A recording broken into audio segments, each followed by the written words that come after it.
Bienvenidos, queridos amigos, a nuestra televisión, donde vamos a estudiar este libro que llevamos ya 2 semanas con él, libro de Gálatas, donde vamos a profundizar bien lo que dijo Pablo y lo que también Lutero llevó a cabo, que fue ese gran descubrimiento de la justificación por la fe.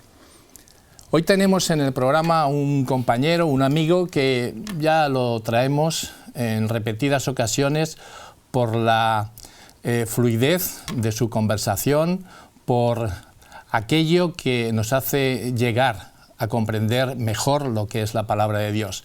Es nuestro amigo Antonio del Pino. Bienvenido, Antonio. Hola, Javier. Mucho gusto estar con vosotros. La semana pasada vimos cómo Pablo confrontó públicamente a Pedro en Antioquía, y fue pues debido a esa falta de congruencia entre la fe que defendía y el comportamiento que demostraba. Y Pablo pues no tenía pelos en la lengua, y si le tenía que decir a su gran amigo Pedro lo que le tuvo que decir, pues ahí se dejó plasmado. Pero en esta semana, en esta ocasión, vamos a hablar de un estudio muy importante para los cristianos que se acercan a la Biblia, y es la justificación solo por la fe. Y vamos a leer un versículo donde entraremos ya en tema y lo dejaremos ya como base. Se encuentra en Gálatas 2:20, que dice así: con Cristo estoy juntamente crucificado, y ya no vivo yo, sino que Cristo vive en mí. Y lo que ahora vivo en la carne, lo vivo en la fe del Hijo de Dios, el cual me amó y se entregó a sí mismo por mí. La verdad, Antonio, es que es un versículo que nos acerca muchísimo a lo que es el personaje de Jesús, porque esa fe nos va a ayudar a contemplar quién era Jesús, a qué vino Jesús y la importancia que se debe de tener en la fe que tenemos que tener en nuestro querido amigo y Salvador Jesús. Pero antes de entrar en este tema, yo quiero hacerte una pregunta para ya entrar en contexto. ¿Cuál era la distinción tradicional entre judíos y gentiles? ¿Qué ocurría entre estos dos pueblos tan diferentes unos de otros? Muy bien, pues encantado de tener esta conversación contigo. Esperemos que Dios sea quien esté presente y que, al igual que le ocurrió a Lutero, donde el hombre buscando esa paz y ese interior que bullía desde lo más profundo de sus adentros, este hombre encontró esa paz precisamente en la justificación por la fe. Ajá. Él encontró que el pueblo judío, mientras que leía la Biblia de tapa a tapa, y supongo que la leyó muchas veces, el pueblo judío tenía un cierto orgullo por ser quien era, ¿no? Ellos se consideraban que eran los elegidos. Eran el pueblo que desde que fue llamado a Abraham fue el padre de ellos, y ellos decían: nosotros somos de nuestro linaje, pero lo decían con mucho orgullo, ¿no? De nuestro linaje Abraham, ¿no? Bien, también se consideraban el pueblo del pacto. Allá en el Sinaí, ellos reivindicaron que serían obedientes a Dios siempre. Bueno, poco después ya sabemos que fracasaron estrepitosamente. Y también se consideraban que eran los depositarios de la ley. O sea, estos 3 conceptos eran muy importantes porque ellos se creían que eran algo especial, como lo eran de verdad. Eran un pueblo especial, era un pueblo elegido. Claro. Pero tan orgullosos, tan creídos, tan crecidos, que yo creo que se salieron por el otro lado de la tabla, ¿no? Lo cierto, Antonio, siguiendo con lo que estás diciendo, efectivamente que uno se vea elegido por Dios para que sean los depositarios de aquella ley, de aquellas palabras, de aquellas normas que el Señor quería, no solamente para el pueblo suyo, para el pueblo judío, sino que ellos lo pudieran exportar a todos los demás. Pero, como muy bien dices, esto es mío, solo mío y para mí. Y nadie más tiene que tener aquí parte de lo que Dios nos ha confiado. Verdaderamente es fuerte, ¿no? Sí, sí, así era. Los demás eran los pecadores. Exactamente. O sea, los demás eran los enfermos sin cura, los enfermos del alma. No tenían remedio, ¿eh? Eran los que no tenían pacto, los que estaban abandonados, eran los que estaban sin ley. Y cuando un pueblo está sin ley, pues está totalmente desorientado. Y ellos tenían el concepto de que los demás eran los que no tenían ley, los que estaban desorientados, los que estaban abandonados y los que estaban heridos de mortalidad eterna. Por tanto, no querían juntarse con ellos ni querían saber nada de ellos. Habían sido elegidos el pueblo judío para hablarles a ellos. Sin embargo, ellos no cumplieron la misión que Dios les había encomendado, ser la luz del mundo. Lo negaron. Hay veces, Antonio, que uno hablando con nuestro prójimo, porque verdaderamente Jesús nos enseñó pues a tratar, a amar, a enseñar también en la medida que se pueda a nuestro prójimo. Y cuando uno tiene la posibilidad de hablar con nuestros hermanos los judíos, pues a veces tienen cosas tan raras como ¿y vosotros por qué guardáis el sábado? Digo, anda, ¿y por qué me preguntas a mí eso? Dice, porque el sábado es nuestro, es de los judíos. Vosotros tenéis que guardar otro día, guardar el viernes, guardar el domingo, pero el sábado, ¿por qué? Digo, hombre, pues a lo mejor es porque Adán y Eva eran judíos, ya de entrada, no lo sé, porque ellos empezaron a guardar el sábado, ¿no? Muy bueno, muy bueno. Bueno, la verdad es que ese tipo de incongruencias es porque no se conoce bien el cristianismo. Claro. Pero en cuanto que tú profundizas un poco en el propio Cristo, en su vida, te das cuenta que él era judío y era cristiano a la vez.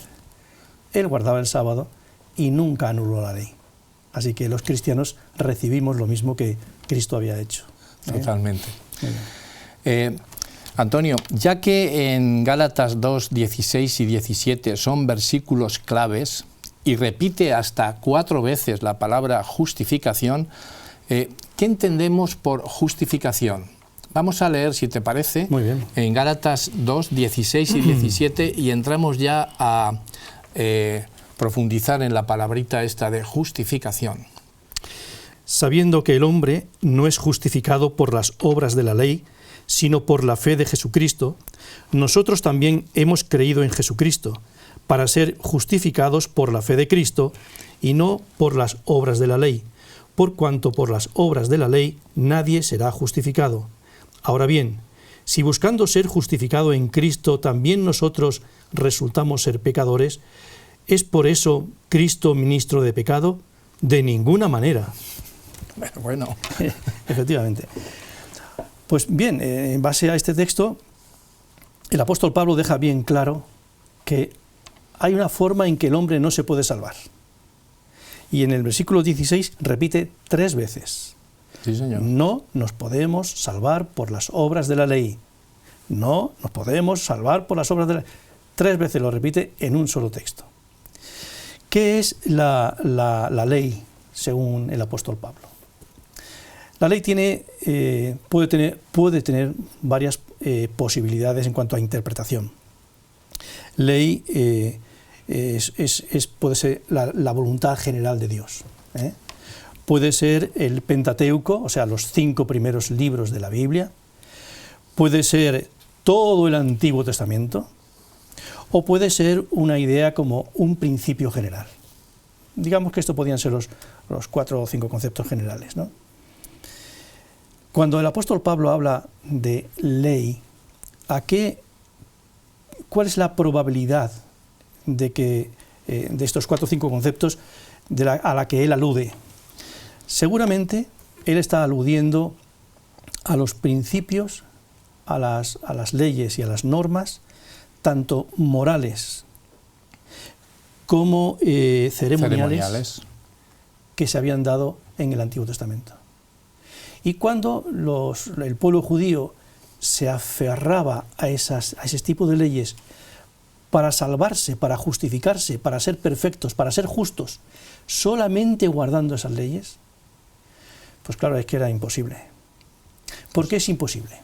Pues es imposible porque para guardar la ley, nada más y nada menos que hay que tener absoluta fidelidad a la ley. Y que yo sepa, no hay hombre ni mujer que sea capaz de guardar absolutamente toda la ley. Pero además, no es que haya que guardarla absolutamente toda, sino durante todo el tiempo. No se puede uno desenganchar de guardar la ley ni un solo instante. Y además, no solamente hay que guardar algunos de los mandamientos, sino todos los mandamientos. Así que la salvación por la ley es algo imposible para el hombre. Por eso Pablo dice claramente, por las obras de la ley nadie se puede justificar delante de Dios, porque no la podemos cumplir. Claro, efectivamente, entrando en este aspecto, como dice Pablo, que nadie será justificado a base de las obras de la ley. Esa palabra justificación, esa palabra también es importante, donde nos está diciendo que nadie puede ser declarado justo, porque es la justificación lo que significa esa palabra, declarado justo. Si tú quieres llevar a cabo todo lo que te está diciendo la ley, por mucho que te empeñes, aunque lo consigas, que es imposible, olvídate. La declaración de justo es por otro concepto, no es por llevar a cabo las obras de la ley, que era lo que tenían los judíos siempre en mente. Bueno, y yo pienso que la mayoría de las religiones están basadas en este tema de yo tengo que hacer cosas para que Dios me vea que hago cosas. Y cuando Él me esté viendo que yo estoy obrando de una manera correcta, Él me tendrá que declarar justo y entonces ya me aceptará con Él. Pero mientras tanto, y lo que hace Pablo es que le pega un martillazo a todo esto diciendo, no, tú vas a ser declarado justo no por las obras de la ley, sino por la fe. Es como puedes entrar y estar a mi lado. Era importante el tema de lo que verdaderamente nos estaba diciendo Pablo. Esas obras, esa ley, ese nomos que has estado comentando. Muchas veces las palabras que nos vienen del griego, el nomos, cuando las aplicamos nosotros en español, el autónomo. El autónomo, bueno, pues es aquella persona que lo que hace es que se aplica a sí mismo esa ley, no quiere jefes y se hace autónomo. Por eso necesitamos también, como muy bien estamos estudiando en estas lecciones, todos estos conceptos para que lleguemos a profundizar verdaderamente en lo que dice Pablo. Hay una pregunta que ha creado pues algunos problemas, disensiones, y vamos a tratarlo un poquito. Es si podrías explicar un poco la diferencia que existe entre la fe de Cristo y la fe en Cristo. Muy bien. No es complicado. La verdad es que no es complicado. Realmente casi todas las versiones de la Biblia no aluden a la fe de Cristo, aluden a la fe en Cristo.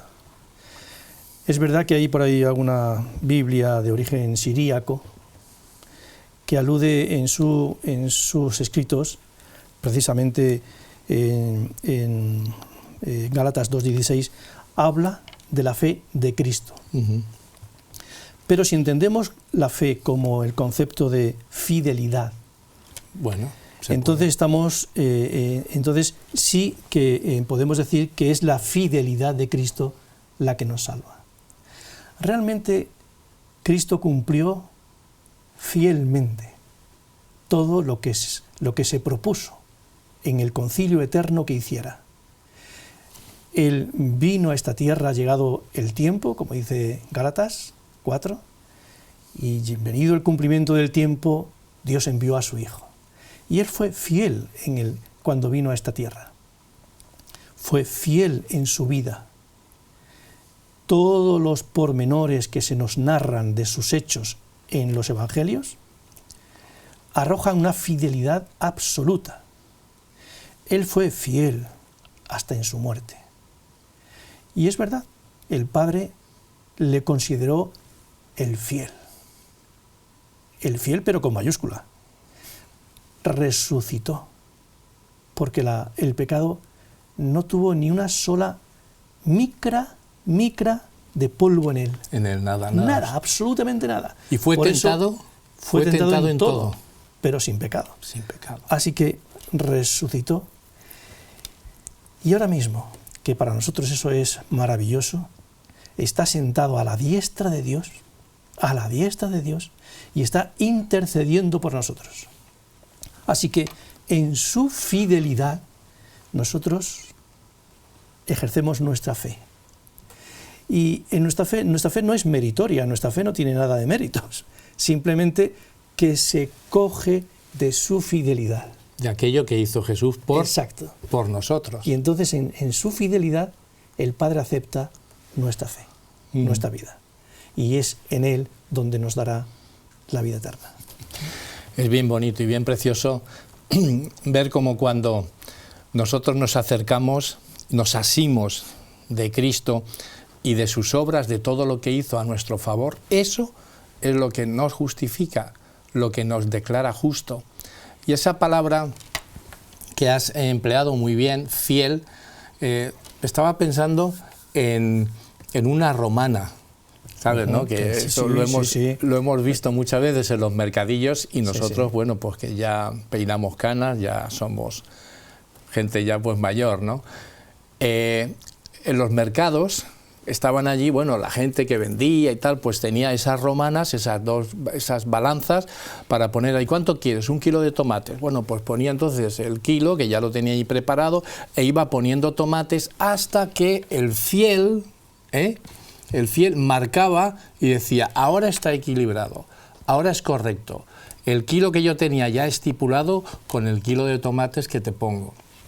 Ese fiel es el que determina el equilibrio, el que determina el balance, todo es correcto, no está ni a un sitio ni a otro, cumplió perfectamente lo estipulado en aquella reunión que tuvieron el Padre, el Hijo y el Espíritu Santo diciendo, si nos falla, hay un plan de salvación que nosotros tenemos que hacer efectivo para que nuestros hijos puedan estar con nosotros. Y efectivamente ahí nos asimos, ¿no?, a Cristo, a Jesús, para que esa fe de Jesús, esas obras que Él hizo, yo por fe me las voy a creer y voy a tener entonces entrada en el reino de los cielos. Interesante. Por eso dice el texto en Filipenses 3, ¿no? Y ser hallado en Él no teniendo mi propia justicia, que no vale para nada, sino la que es por la fe de Jesús. Aquí sí fe es igual a fidelidad, ¿no? Aunque haya por ahí, yo digo, la mayoría de las versiones no lo cogen así, pero sí la siríaca y alguna otra más. En Gálatas 5:6, si puedes leerlo, Antonio. Sí. Gálatas 5:6, ¿qué nos dice? Vamos a ver, aquí dice, porque en Cristo Jesús ni la circuncisión vale algo, ni la incircuncisión, sino la fe que obra por el amor. Mi pregunta entonces es, esa fe que actúa, que obra mediante el amor, la palabra actuar significa reactivarse, obrar. Entonces mi pregunta ¿es posible que la fe llegue a obrar? Claro. Es que yo tengo por premisa de que si la fe no obra, no es fe. A ver, yo me gustaría que distinguiésemos dos cosas en el concepto fe. En general, una persona puede conocer algo, pero conocer no es todo. Para que el conocimiento tenga una fuerza, tenga una vigencia, tenga una expresión, el conocimiento hay que interiorizarlo. Si no se interioriza ese conocimiento, no puede producir en uno absolutamente nada. Simplemente lo tenemos como referencia, pero nada más. Por ejemplo, se dice que Abraham creyó a Dios y Dios le contó la fe como justicia. Dice en Génesis, creo que capítulo 15, ¿no? Sí. Creyó a Dios y le fue contado por justicia. Exacto. Así que fíjate que la fe de Abraham tuvo que ser interiorizada, cogida por él, y decir, Señor, creo en ti. Y esa aceptación interior de parte de Abraham hacia lo que Dios le ofertaba, eso revolucionó su vida. No es algo liviano, sino que Abraham le respondió como un acto de gratitud hacia el amor que venía de parte del cielo. La otra cosa que puedo decir es, los diablos, los demonios, creen, pero no tienen afecto hacia Dios, sino que dice en Santiago, los demonios creen y tiemblan. ¿Por qué? Porque ellos no han interiorizado el perdón, el amor, la gratitud que Dios en su momento les dio, sino que la rechazaron. Así que para que nosotros podamos obedecer y que la fe sea algo vivo, tiene que ser interiorizada. La fe no es una lista de cosas. La fe no es no hagas y hagas, no, es esto o lo otro, no. La fe, bajo mi punto de vista, es una relación. La fe es una relación con Dios. Es como la fe lo definió un teólogo judío, precisamente, no como cosas por hacer, sino que la fe la definió como adhesión, adherirte a algo, ¿no? Y es hermoso porque nosotros nos adherimos a aquello que nos gusta. Por ejemplo, puedo pensar que yo me hago del Barça o del Real Madrid. ¿Por qué? Porque me gusta, me adhiero, ¿no? Me pongo aquí su medallita porque yo soy del Real Madrid o soy del Barça. ¿Por qué? Porque me adhiero.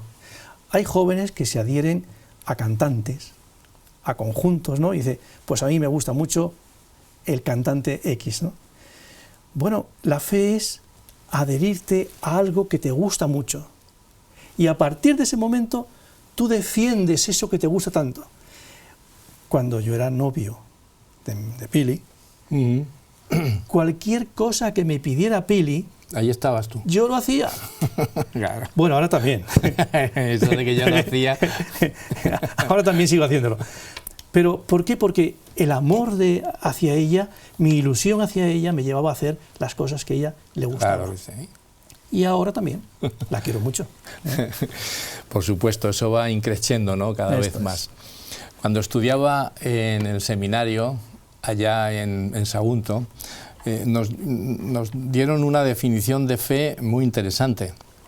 Nos dijeron, la fe efectivamente en sí mismo es una palabra que es tan cortita, ¿no? 2 letras solamente, ¿no? Fe, ya está.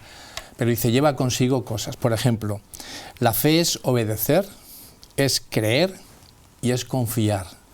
Todo eso lo lleva. Por eso muy bien has apuntado lo que dice Santiago, que los demonios creen y tiemblan. ¿Pero por qué? Si están creyendo, claro, pero es que ni obedecen ni confían. Porque la fe lleva esos 3 conceptos, ¿no? De obediencia, creencia y confianza. Y la verdadera fe afecta también la manera de vivir de las personas. Porque una fe que no obra, dices tú y también has expuesto el versículo de Santiago, que una fe sin obras está muerta. ¿Por qué? Porque la fe reactiva a la persona, la pone en marcha y evidentemente empieza a hacer obras. Y esas obras son las que un día, cuando Jesús venga, dirá, ¿qué obras habéis hecho? Pero no pensemos que esas obras que hemos hecho son las que nos salvan, sino lo que nos salva es esa fe que tenemos en Cristo Jesús, que nos ayuda a hacer esas obras, pero que no las tenemos en cuenta. Porque quien tiene en cuenta las obras, ahí está perdido. Lo que hay que hacer es obras después de tener esa fe en Cristo Jesús. Muy bien, muy bien. Totalmente de acuerdo. ¿Corremos un riesgo de predicar la justificación por la fe, pudiendo hacer creer que la ley está abolida? Porque nos hemos encontrado a veces con situaciones de decir, bueno, yo ya tengo fe, la ley ya, ¿para qué me sirve? Hombre, si la ley está abolida, quiere decir anulada, ¿Qué es lo que quiere decir? Entonces quiere decir que hagamos lo que hagamos, podemos pecar y no es pecado. O sea, si la ley está anulada, no se me puede acusar a mí absolutamente de nada porque la ley está anulada. Claro, es la que determina y la que marca el pecado, es correcto. Esto viene como consecuencia de que muchas personas piensan que la fe anula la ley. Pablo también fue acusado de eso. Y hay por ahí unos cuantos versículos que me gustaría que por lo menos leer uno. Vamos a Romanos 3:8, si no te importa. Sí, Romanos 3:8 sí. Nos dice lo siguiente. ¿Y por qué no decir cómo se nos calumnia y cómo algunos cuya condenación es justa afirman que nosotros decimos hagamos males para que vengan bienes? Esto es. Claro, el apóstol Pablo dice, puesto que estamos en el mundo de la fe, puesto que estamos en el campo de la fe, hagamos lo que hagamos, no pasa nada, ¿no? Así que hay gente que le acusa y dice, oye, tú estás diciendo que hagas lo que hagas, no hay ningún pecado, no hay ninguna causa punible delante de Dios. Pues si eso es así, hagamos muchos pecados, ¿Por qué? Porque así la gracia va a subir más y nuestra fe subirá también más. Y el apóstol Pablo dice, ojo con eso, porque él dice, se nos está calumniando diciendo esas cosas, se nos está difamando diciendo esas cosas, cuando alguien dice, hagamos males para que vengan bienes. Me gustaría que como respuesta a esto leamos, porque lo aclara muy bien, Gálatas capítulo 2, versículo 17. Gálatas 2, 17 lo aclara muy bien en el sentido de lo que quiere decir Pablo. ¿Lees tú o leo yo? Dice así, y si buscando ser justificados en Cristo, también nosotros hemos sido hallados pecadores, ¿es por eso Cristo ministro de pecado? Meganoito, diría en griego, en ninguna manera. Exactamente. Meganoito. Lo repite muchas veces sí, Pablo. Pablo es, pero muchas veces, ¿no? Lo afirma además con admiración, ¿no? En ninguna manera. Así que el creyente busca la justificación en Cristo, ¿cómo? Por la fe. Totalmente. Claro. Y entonces dice el texto, si nosotros vamos a buscar la justificación por la fe, el resultado, según nos están acusando, es que nos convertimos en pecadores, porque la fe anula la ley y podemos hacer lo que queremos. Ya podemos hacer lo que quieras, podemos transgredir, claro, no se puede. La fe anula la ley en ninguna manera, No nos convertimos en pecadores porque buscamos la justificación en Cristo a través de la fe. En Cristo se ha convertido en el ministro que nos hace pecar, entonces... ¿Veis qué incongruencia? Totalmente incongruente. Que no puede ser. ¿Cómo es posible que nosotros, buscando la justificación por la fe en Jesús, nos lleve el mismo Jesús a pecar? ¿Se ha convertido en ministro de pecado? No tiene sentido. Y él dice, de ninguna manera, además, como enfadándose, ¿no? En ninguna manera. Cuando Pablo pone en su sitio la ley, él dice, en Romanos 3:31, dice, luego por la fe invalidamos la ley, en ninguna manera, antes la confirmamos. Afianzamos la ley, sí, señor. Romanos 3:31.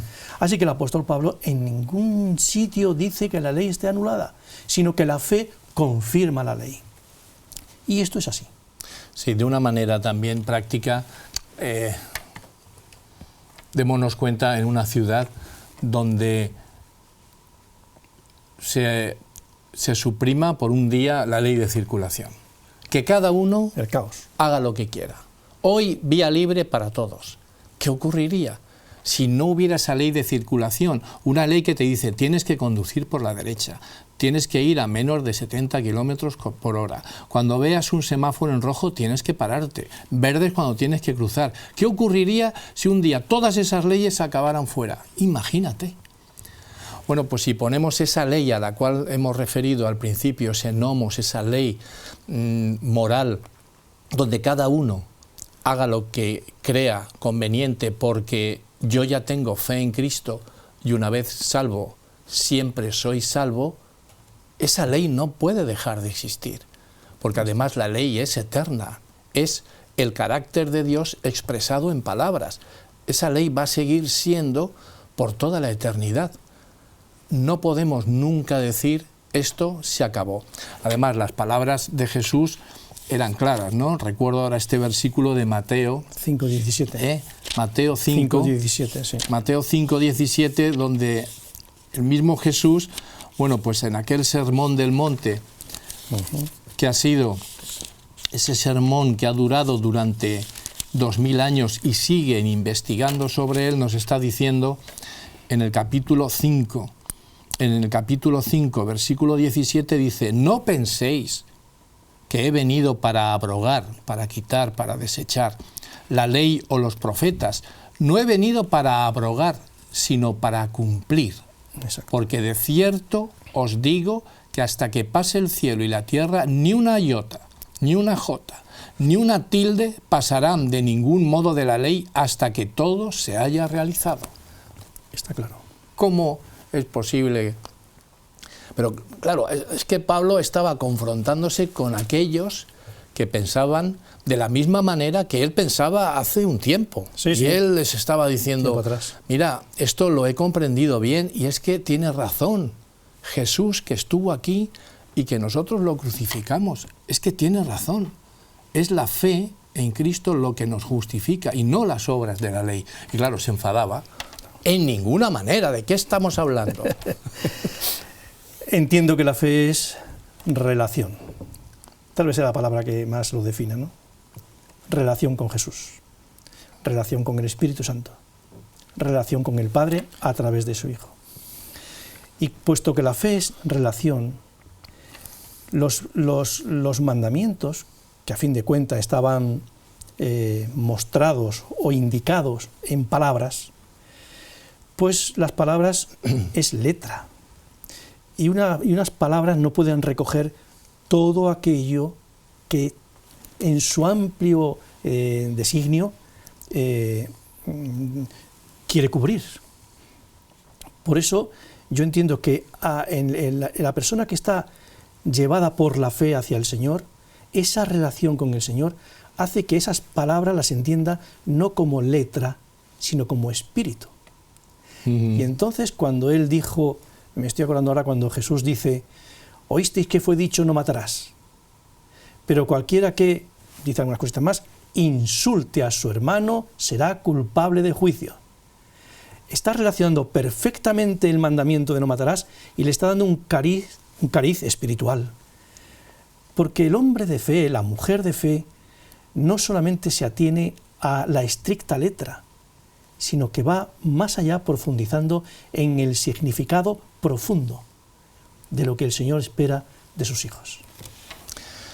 Totalmente, Antonio.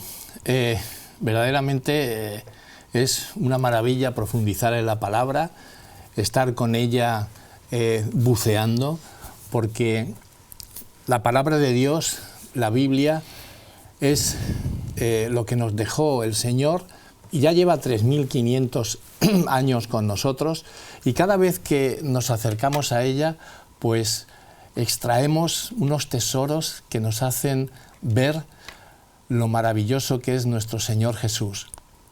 Todos aquellos profetas que fueron inspirados por Dios para darnos todas estas riquezas, las reunimos todas, estudiamos diariamente, le pedimos al Espíritu que nos inspire para salir todos los días pues lleno de ese amor de Dios y de esa sabiduría que nos va a hacer partícipes de la compañía de Jesús por toda la eternidad.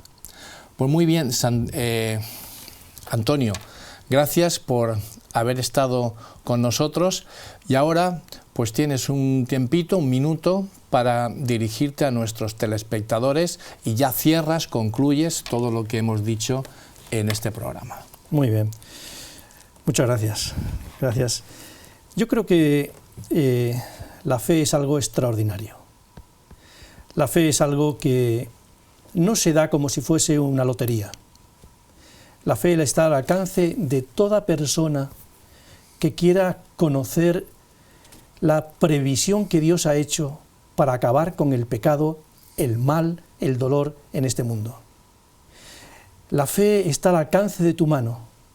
Dice Jesús, Pablo dice, la fe viene por el oír la palabra de Dios. Y dice Jesús, y esta es la vida eterna, que te conozcan a ti, al único Dios verdadero y a Jesucristo a quien has enviado. Por tanto, yo os animo a que no esperéis que, como algunos que dicen, qué envidia te tengo porque tienes fe. No, es que eso no es una lotería, es una decisión que cada uno de vosotros y yo mismo tenemos que hacer y decir, Señor, te quiero encontrar, te quiero buscar, ayúdame a encontrarte, ayúdame a buscarte, ayúdame a estar contigo y ayúdame a tener esa fe que salva, que da paz y que, como tú dices, dará la vida eterna. Que el Señor te bendiga. Muchísimas gracias, Antonio.